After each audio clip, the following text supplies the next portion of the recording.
Hello again, Anthony Romeo here from WiseUP, from Wise Components, coming to you with another great podcast that can be listened to on Apple, Google Play, basically wherever you listen to your podcast. We're out here trying to produce a quality show that's entertaining, right? We're talking about the Kardashians. We're talking about the housewives. We're talking about, no, we're not talking about any of that stuff. I apologize, folks. If that's what you want to listen to, I'm sure Andy Cohen can help you out there.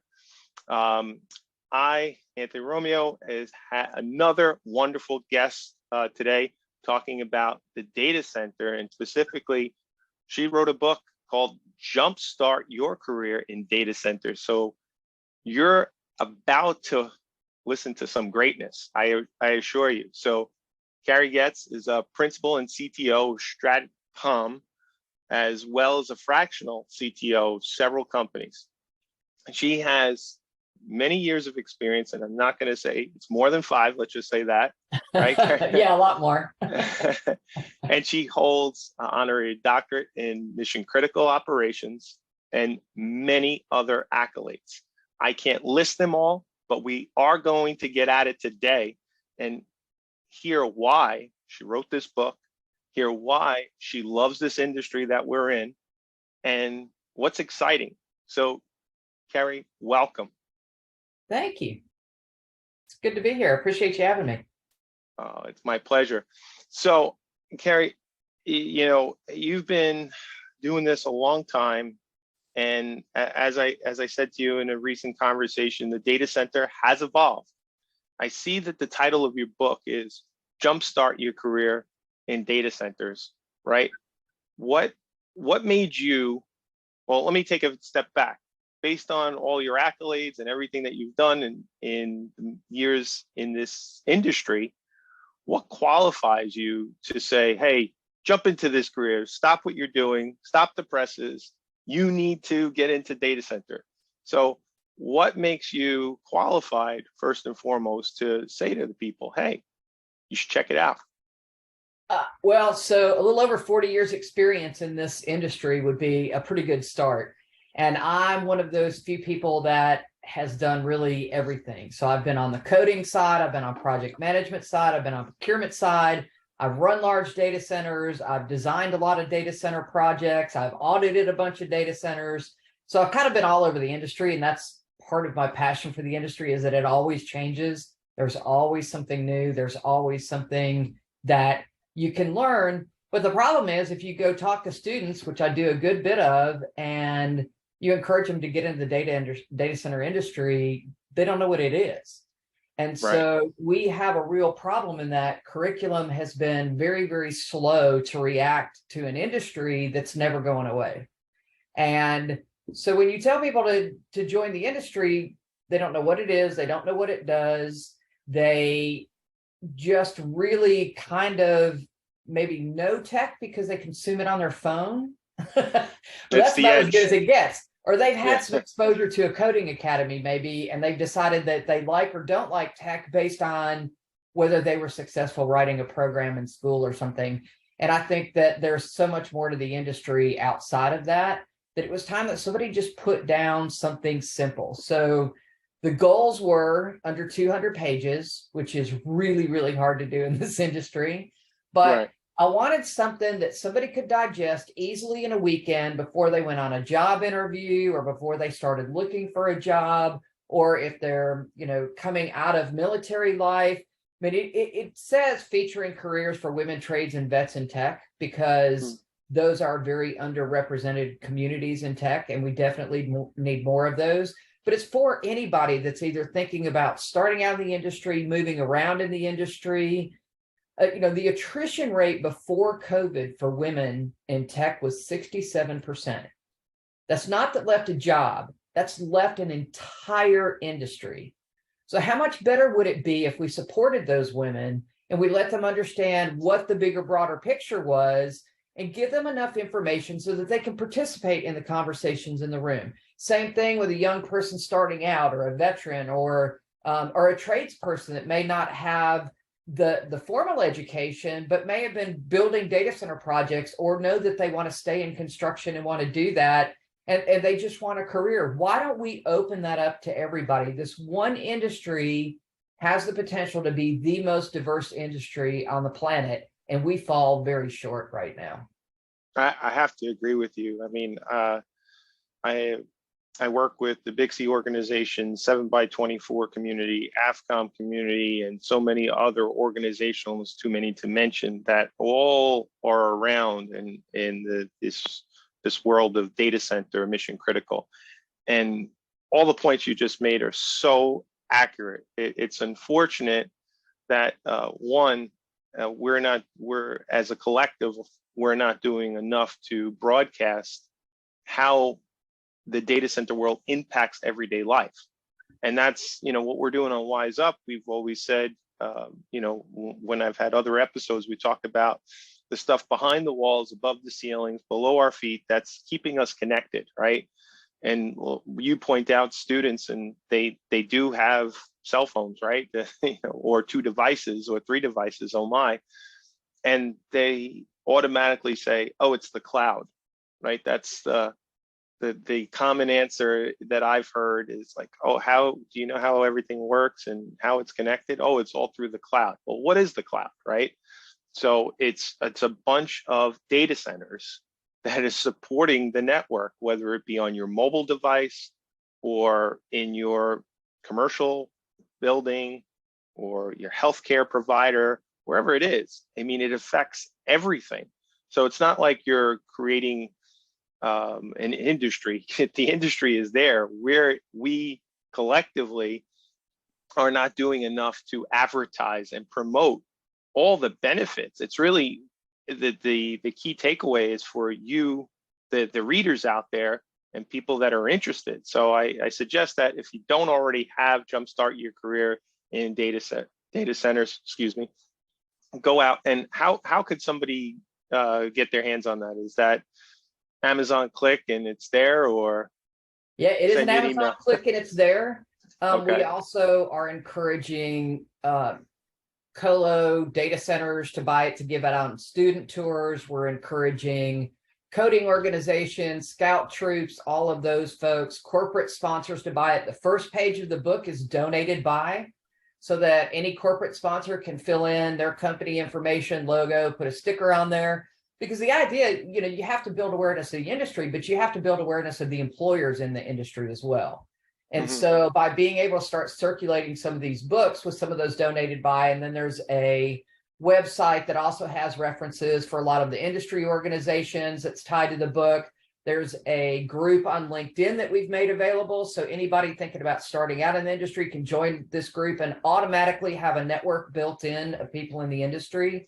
And then there's 2.5 years of podcasts that are in its careers for women, trades, and vets and tech. So people can go listen to all these people that have jobs in the industry, scholarship resources, who pays for training, where you get the training resources. Because honestly, there's maybe 6 or 8 data center curriculum colleges that even exist. So most people get into this industry through somewhere else. They get in through electrical engineering, or they get into it through mechanical engineering, or through one of the trades, or through a coding degree, or in a lot of cases, a degree that's completely unrelated. But you have these organizations that will take somebody with a degree completely unrelated faster than they will somebody with 4 years experience, which is probably a whole nother podcast in and of itself. That's a whole other story in itself, Carrie. But, these people, I feel so bad for these kids, especially, think about the ones that started during COVID that didn't even get to go into in-person training, right? Right. And there's so much that happens. It's such an integrated ecosystem that I think it's only fair to let people know how the whole thing works. It's not as big and mysterious as the tech community would lead you to believe. Most of our jobs don't require a degree. Most of our jobs can be handled through on-the-job training. I mean, if you think about it, about 100 years ago, we were cutting people open based on drawings transferred from one dude's notebook to another dude's notebook somewhere out in the middle of the country, right? Right. Because those programs didn't exist. So I think we'll always have room for people with college education, But college is not in the books for everybody. There's a million reasons why people don't go. I need to work now. I don't have time to wait 4 years. But there are companies that will pay for your education. If you just get in one of these beginning jobs, you can end up with an education, or you can go through an apprenticeship program, and you can be making over $100 grand a year with no college debt. Right. Why are these options not everywhere? I just don't understand. Well, I take it one step at a time, and you talked about something that's near and dear to me, is the military veterans. So I too once served, and when I was getting Thank you for your service. Oh, thank you. One of the things that I had in my favor was I had a mentor, and somebody that said, hey, wake up, there's a whole industry, just like you were just saying to me on this episode. There's so many opportunities, from facilities, from designing, implementation, from procurement, from managing it. There's a whole industry. And from the military standpoint, and I'll get into the college side of it as well, I feel that the military is a business to some degree, and don't be mistaken, for a large degree. And they want you to raise your hand, and they are going to train you to be mission ready. Now, if they train you to leave, you're no longer needed to the cause of the military, and every branch of service has it, whether it be United States Navy, Army, Air Force, Marine Corps, whatever. The other thing is that I think, and I hate to use this word coincide with the military, but brainwashing, is that you, as a person enlisted into the military, you can only do that job that you were trained to do. And your rank is everything. And if you're a low ranking enlisted, or low ranking officer, that's your ceiling. You can't go any higher than that. And in most cases, that hurts a lot of people, a lot of veterans that don't have mentors to understand, hey, you could exceed, you could break that glass ceiling, whether it be a female, military female veteran, whatever it may be. There's a whole ecosystem, from facilities, from managing it, installing it, designing it, as you point out in your book, and as you mentioned already.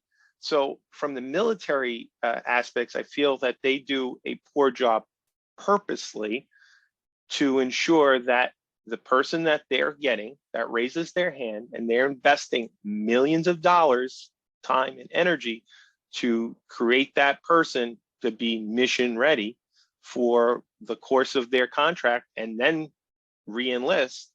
That's their goal. Their goal is not to say, okay, once you're out of this service, here's what you're doing. And one of the things I did when I got out, I should say a year prior to me getting out, I saw this because I was talking to a mentor, and it opened my eyes, and I said, oh, wow, I should take advantage of all these wonderful programs that the military offers, from interview writing techniques to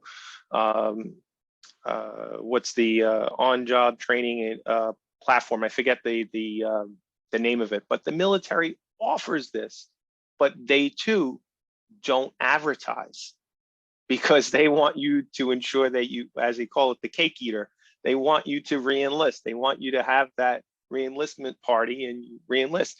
And please, by all means, everybody that's listening out there, I love the military, love my service, love my country, and I think the military is a wonderful experience for everybody to join, because like the data center, there's many different aspects that you can learn and develop some serious skill sets that are applicable to so many fields, whether it be within the data center or not. But going back to what you were saying, Carrie, it's not advertised and communicated effectively. So thank you from military standpoint, to writing this book, because I think it would be very helpful to the branches of service and the men and women that are getting out, that are misled to some degree to say, hey, this is your rank, this is what you could do, and you could be in security. That's it. Yeah, I mean, the military are very, very sought after. I do a lot of work with military personnel returning and their spouses and children to get them in the industry. And a lot of the training is paid for, and then there's a lucrative job at the end, and it works all over the globe. And the jobs are literally everywhere. So if you're in the military, this is something you absolutely should be considering. We're working with some of the transition officers to try to make this available there as well. So, and anybody listening, if you want to sponsor some books, we have different options. We can certainly help you out there. But something else that I think is really cool, and you guys probably want to do this too, we have a contest that goes with this to try to attract more young people into the industry, and it's DC Day in the Life.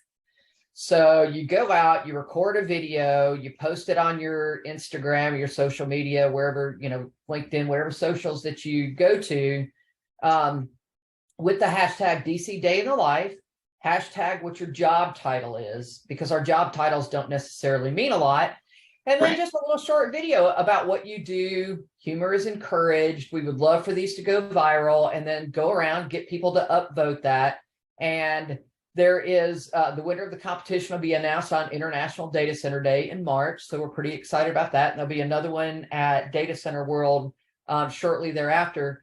But the idea is we want to start raising awareness of the industry, because we are the hidden thing. For a long time in this industry, people didn't want you to know where their data centers were, because some consultants got together and said, hey, it's risky. People know where your data center is. They can wipe out your data, right? And so then it was all hush, hush. Oh, you can't know what's in this building. This square Soviet-looking building is something, but you're not allowed to know. And so the whole industry kind of became underground, which is really hurting us right now, because we already have a talent shortage. And they say by 2025, a third of this entire industry is going to gray out. That's crazy, because there's another thing going on around us right now, and that's the evolution of automation into manufacturing facilities, into automobile industry, and the amount of data centers that are going to be needed are going to increase tremendously, and the need of viable, resourceful, intelligent individuals are needed. This is an industry. This is not the paper mill. No disrespect to the paper mill process. I mean, I use a notepad just so everybody knows, but it's not something to that effect. I mean, magazines will still be printed, but the fact is, to the levels that a data center is today, are going to be extremely trumped in my, not only in my opinion, but in my professional experiences and what's going around us. These interconnected highways are going to be across the interstates. Just like you were saying, it used to be, and still to some degree is, you don't want your data center known, but once these cars are all connected, it's going to be needed. It's not going to be something, oh, maybe we should do it. Because I remember reading an article in Entrepreneurs Magazine back in 2017, and it was an article that quoted Warren Buffett, really dumb man, doesn't know anything. Yeah, I wish I was as dumb as he is. Yeah, exactly. But it was the article was talking about the automobile industry and how it's going to evolve tremendously due to automation and technology such as the computer and interconnected 5G network. And he was saying, and I don't want to quote him directly, but indirectly, just to summarize, he was saying something around, it's not because I'm old that I'm afraid of a car driving me. It's that I'm an intelligent investor and I invest a bundle of money in the insurance industry. So now you have companies like NVIDIA working with Ford and Mercedes, and they're incorporating all this hardware into cars to ensure our safety and well-being, so that somebody that's commuting to and from school, work, wherever, they don't have to touch the steering wheel. They just have to punch in coordinates where they're going, type in an address, boom, and you'll arrive. However, what's going to happen now to the insurance industry is like, well, wait a minute, is that Anthony and Carrie that's operating the car? No, it's NVIDIA and the car manufacturer or another software manufacturer that's created a whole other, challenge. So the amount of latency, or I should say latency, cannot be an issue, right? So you can't have, if you're driving on Interstate Highway 95 on the East Coast of North America, and your data center is somewhere in Omaha, Nebraska, you can't have a millisecond go down, because you need to have the ability to have the data centers hop within to ensure that the communication and the instruction to the vehicle that it's going to do exactly what needs to be done. And we've already seen that with some cars like Tesla and some other cars out there like Lucid. Mercedes has some options. Cadillac have some options like that, not to autonomous levels that they're talking about in the next 3 to 5 years, but it's still there. And by not having these data centers, a car can produce a terabyte of data a day. A terabyte. Most people don't even have a device that's capable of a terabyte. You have to pay extra to get a terabyte of storage, and a car will produce that in a day. Now, granted, not all of that data needs to be stored. A lot of that is for processing and reaction and learning and figuring out what it does. But it is a lot of data, and that's not all going to reside in one place. And so those are going to be distributed. And when cars need to do an offload to free up space, that's exactly what's going to happen. And it's going to happen as they're driving and they're moving, and the LiDAR systems are going to talk to each other. And then, and it goes beyond that. And so, we know cars need to drive when they get outside of cities, but then you can add precision agriculture to that. And now we have tractors and farm equipment that can kill one weed in a field as opposed to having to spray the whole field. And so we start making smarter decisions. But again, those data centers are going to have to be everywhere to support that. Right. So, and the reason why I bring up the conversation, it's just to point out to the listeners, because you and I already know this, there is tremendous opportunity in this space for people that are jump starting a career, or, looking to maybe change career path. They're very new to just the workforce, whether it be, stay-at-home parent, and now you're jumping back into, I have a couple of my friends that are stay-at-home dads, and, they're saying when we get back into the workforce, they're out of it. They've been out of it for 5 years. So now what are they going to do? So I'm like, well, there's a whole industry called data center mission critical. You should look into it. You should buy the book. Right.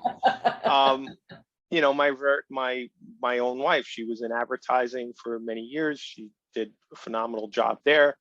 And when it came time to have children and start a family, we made the decision, and it was her decision. It wasn't my decision. She wanted to stay home. So I said, more power to you. It's a difficult job. That's one of the hardest jobs. I can't do it. I am not qualified, because the kids would just eat sugar and watch TV all day. My wife, not the case, so this is a great book for her, I think, as well.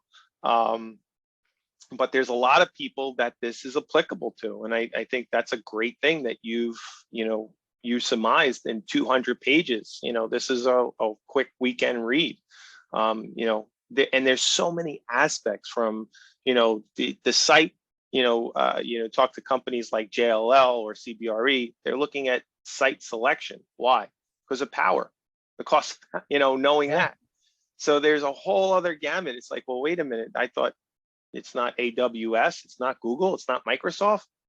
No, there's so many companies out there. So folks, again, jumpstart your career in data center. Carrie is with us today on WiseUP, and she's, blessed us with her presence, because I know she's busy, promoting this book, but also not only about the book, it's about she's really passionate. You could tell that she's helping women in the industry, veterans coming out and so many other people just, got her. She's up on her soapbox out there. Listen, there's a whole community out there that needs your help, folks. Listen up, wise up. There you go. And there's a component. So part of the proceeds for these books is being reinvested into people entering the industry for apprenticeships and scholarships, and also to help bridge the digital divide in different places. So you're not only helping somebody out with their career, but you're helping actually two people out, right? Because of the funding on the back end. So all of those are 100% appreciated. If you are a company and you're looking to buy gift copies, we can have those purchased through Nomad Futurist if you need the tax deduction or want the tax deduction, if that matters to you. If you're doing student tours, book tours, if you are working with any university classes, any trades classes, any of those associations, these are great, great, great give outs. And we encourage people to do that and fill in the donated place. Oh, that's terrific. Going back to the colleges and universities, are there any specific schools, universities that you are working with today that you want to, reference? So we've reached out to several. This is, the book just came out, so it's a little bit new. We are working through some with the Infrastructure Masons, trying to get on their books. We're also trying to get into the military universities across the globe, because there is such a big demand for military folks. We're working with the U.S. Chamber of Commerce for military spouses for some of those programs. And then through Infrastructure Masons, we're working with several different colleges and capstone projects, since they don't have a data center curriculum, to at least get them exposure to the industry. And so I've mentored a couple of those, and I've got we've got another one starting this year that's a high school program. That's terrific. Super exciting. But charter schools, any of those would be great. Coding academies, Girl Scouts, they have a technical merit badge. Boy Scouts has a tech badge. Any of those places that we can expose young kids. And then again, the video contest, which I think if we can get people to start doing that, will be super helpful. I mean, we outlined I put about 200 jobs in that book. So, and that's everything from diesel mechanic through PhD. So there's a few, right? Yeah. I remember prior to COVID, before COVID, BC, my daughter's school, an elementary school, they had a career day where you bring your parent up to work, and I happened to be in the cabling infrastructure supporting data centers business, and I went up and I did my whole spiel, and I talked about data centers and the importance of it. And there was all these, deer in the headlights stares. But the teacher, point exactly. Yeah. But I will say, the teacher said to me, she goes, "This sounds like a fascinating career. Can you provide me more information?" Because she was looking for a change of career. Nice. So the kids didn't get it, but it was also on the school's Instagram account. So a couple of the parents had came up to me, and they had said, "Oh, could you tell me about the mission critical?"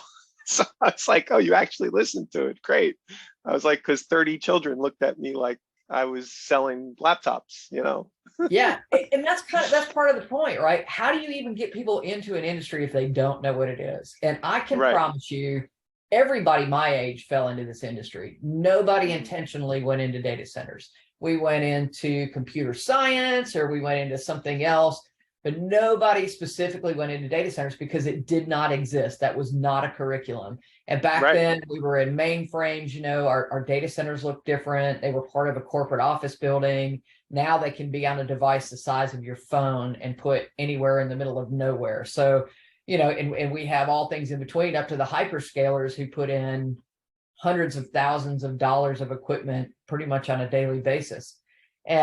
But it takes all of that to make things go around. Everything pretty much that we count on happens over the internet. So it is a great equalizer for knowledge, technology, fun. But there's a responsibility that goes with that. And I think there's also a kindness that needs to happen that we've gotten away from. And I feel like the way to fix the kindness problem on the internet is to attract a lot more people with a lot of different attitudes instead of this single speak. You must think this way, you must behave this way, you must That gets us nowhere. We have to be able to have that dialogue and that recourse. And I was pretty candid in this book to put in some things that this industry we struggle with, like stranded power and power consumption and some of the things that have been ongoing, because I firmly believe that the next brilliant idea is going to come from the most abstract place. And it's going to be somebody that thinks in a different way than what they've been taught. And so, if you think about it from a project perspective, and you're going to get 20 people involved on a project, if they have all learned the exact same way with the exact same methodology, there's nobody to troubleshoot that process until it's handed over to somebody else. And so what we want to do is we want to start taking all of these processes and all of these things we do, and instead of just saying, here's the lens you have to look through, here's multiple lenses, and we appreciate your lens, and we appreciate the fact that you think of it this way. And maybe we don't agree on everything, but we can certainly work together. And Right. we've got to get back to that. And we're not going to get back to that if we don't start getting more diverse people involved. And that's people that are educated differently, have learned differently, have different backgrounds. I mean, I know in the media, race gets a lot of the diversity attention right now as to, gender decisions, but there's way more to that. There's young to old, there's educated to non-educated, there's West Coast to East Coast, immigrant tribalism. to natural born citizen. There's, you name it. To some degree, it all stems back to the beginning of time, and it's tribalism. People like to associate with groups. I remember even in the military when we shared a base. I was in the United States Navy when we shared a base with the Marine Corps. There would be some animosity, on the base, just fun antics, but trash talk, right? And then we would separate from the Marine Corps and we would all be together. And then it was, well, what's your rate? So now it went from Navy against Marines, vice versa. Now it's going, well, your rate stinks, my rate's better. And it's like, and it would go down into these intersanctums. And it's like, and then, oh, your rate is good, but where are you from? And where did you serve on? And where? And it's like, how small and petty. Well, think of social media, though. That is exactly what's happening with social media. And it was leading to my next thing where, there's platforms out there. And as we all know, platforms such as TikTok, I use as a good example because, we're having this, intellectual discussion about people advancing in a career in data center mission critical, based on your book, Jumpstart Your Career in Data Centers, on a podcast called WiseUP, right? And when I put this on TikTok, the algorithm is not going to support it because you and I are not doing some, shenanigans, silliness. Nobody wants to see me dance. Because the algorithm, I could also do the Elaine, from Seinfeld, for those of you that remember Seinfeld. But in any case, the algorithms with TikTok for everywhere outside of the country that owns TikTok, that shall be nameless, that silly antics, those all get those million followers, the million likes, right? And their own platform that they use in their internal country, the algorithms are mathematics and science and patriotism. Those three things get the highest algorithms in play and attraction. And their youth in that country is only allowed 40 minutes a day, right? And again, as I said, my wife, I credit her for the kids that we have. They're amazing. My children, they get 20 minutes a day of tech. That's it. And TV is an episode, and that's it. And she is fanatic about it. She's like, they're going to learn. They're going to read. They're going to do, hands-on experiences, and that's it. And again, I think that's awesome. If it was me, it'd be like, TV on, here's some sugar, knock yourselves out. Your wife and I get along real well. Yeah, so I'm the bad parent, right? So I'm the fun guy, and she, I have to admit, she's the rock. She is a wonderful person, human being, and a wonderful mother. And I wish there was more parents like that, at least have that balance, that yin and yang, where is, as we're talking to the masses out there about jumpstarting your career in a positive way, specifically in the data center market, mission critical, because it's about I can't name an industry that it's not applicable to. Healthcare, education, utilities. Your local ice cream stand is back. Yes, exactly. It is. It's everywhere. You can't. It's everywhere. We cannot get away from it. Whether you're a fashion designer, again, I beat it to death because I'm very passionate about it. It is provided for me, my family, and we've created this wonderful life because of it, because there is an opportunity out there, folks. You have to understand that. Carrie's been doing this a long time, as have I, and we want you not only to pick up the book, but network, build, not walls, build bridges, connect with people out there on social media, wherever it may be, LinkedIn, TikTok, Instagram, do a silly data center dance video and post it. But connect, network, educate yourselves, join industry accredited organizations like Bixie, 7x24, AFCOM, IFLCOM. These are things that we're putting out there on WiseUP each episode. And again, Carrie, I cannot thank you enough for, one, writing this book, because it's phenomenal, looking at how you break it down, from site selection to DSIM, it's everything in between. It's showing the world out there that there's a whole ecosystem to make 6 figures, and you might not even need a college degree. It's amazing to me that, this hasn't been done prior to this. And I looked high and low, and I didn't really see too many things. So there's not. I mean, that's part of the reason I wrote it, right? I looked out there to see, because I was going to sponsor some books for a coding academy. And I looked out there, and the only thing out there about the industry that I could find was co-authored by 59 people, and it's over 800 pages. And nobody's going to read that to see if they want to start out in an industry. No. So I very intentionally made it short and sweet. And I also wanted to give this huge shout out to the trades, because if it weren't for the trades, none of us have a job, because nothing would get built. And I think we've done a terrible job over the last, couple of decades of putting all the importance on a college degree and no importance on people that do things. Right. And, one thing people don't realize is a lot of those people on dirty jobs that Mike Rowe used to have. Oh, yeah. They're great. Because nobody else would do those jobs. Great but those show. Jobs exist for everybody. And, you take a kid that was, had a hard time in high school, but, he would probably rather gouge his eye out with a spoon than sign up for 4 more years of not, not feeling great, right? Guilty. So I think those jobs are super important, and they need to be celebrated. And the guys that do these trades in this industry, I feel bad because, they get this sense of accomplishment when they leave and everything's done and it's all pristine and it looks really nice, but they never get the wow factor.